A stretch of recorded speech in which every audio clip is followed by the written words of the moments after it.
What's up, everybody? Thank you guys again for tuning in to the DJ Blog 101. As you already know, my name is DJ Caleb.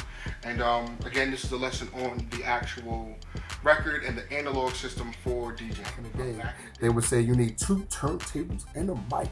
So I got my 2 turntables, no mic. But you know, I'm close because I'm just a DJ. In any event, I have my 2 turntables set up. We're gonna look at channel 1 first. I want to show you the mixer. My mixer, you can see on the mixer you have channel 1.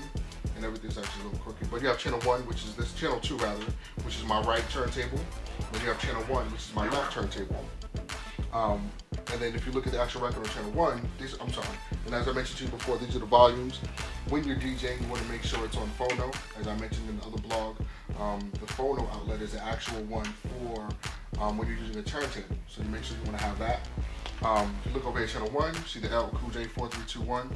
I'm actually going to start on track number 2. That's what this mark is for. I already marked it on the record years ago.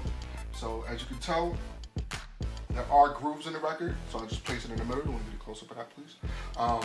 As you can see before, there's a little groove here. So I'll put it in between that groove. This light shows me where the different grooves are. I was mentioning that earlier in the earlier blog. So here it goes. First thing I'm going to show you is while the record is spinning, you can see that this is the mark that tells you where the record begins at. So I'm actually going to play sound from the record. Again, I'll turn to volume 2. As you can see here, this is the control volume, volume 2. Master volume is about halfway, and I'll just put it over there. So if you notice, every time it passes the needle, you're going to hear that beginning snare. Every time it passes the needle, you'll hear that beginning snare that goes. So the key is to remember that. So I know every time I turn the record, it's going to pass the needle. That's channel 1. This actually demonstrated was a scratch. This is a cut or a chop. So I'm going to be, normally you mix those up however you choose, and then you'll be able to, to make it work for you.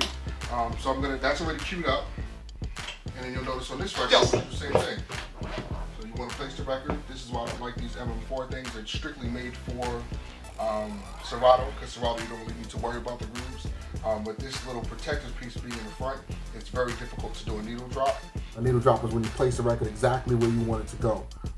Kid Capri is famous for doing needle drops. He wouldn't even look at the record. He would know based on the grooves exactly where a song or a lyric or a word is going to begin and cut that up just by dropping a needle on it. So while I find the actual place for it, here it is.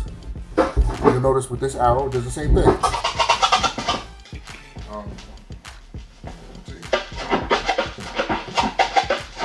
Alright, so now we got both records queued up.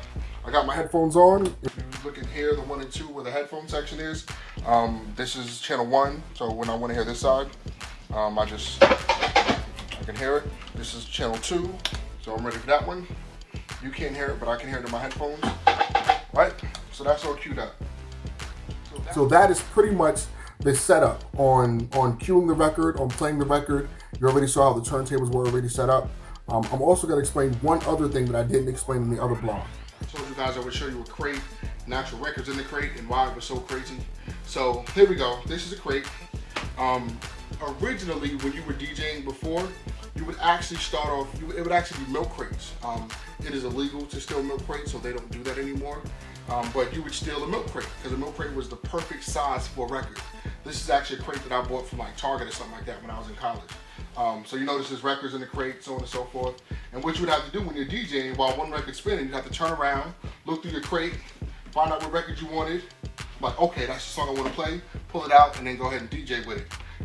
Could you imagine nowadays, I mean, you'd have, what, 300, 400, 500 songs you're DJing normally for between 4 to 5 hours, depending on what time the party starts.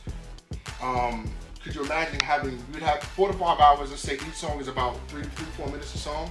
So in an hour, 3 divided by 60 is what, 30 songs, roughly? I don't know if my math is right, hopefully I get it right. 3 divided by 20 songs. So you need minimally 20 records per hour. So if you're doing a 5-hour record, 5-hour party, that's 100 records, minimum. Not to mention that you might have doubles of each record for cutting and scratching purposes. And also, you don't always play a record in full.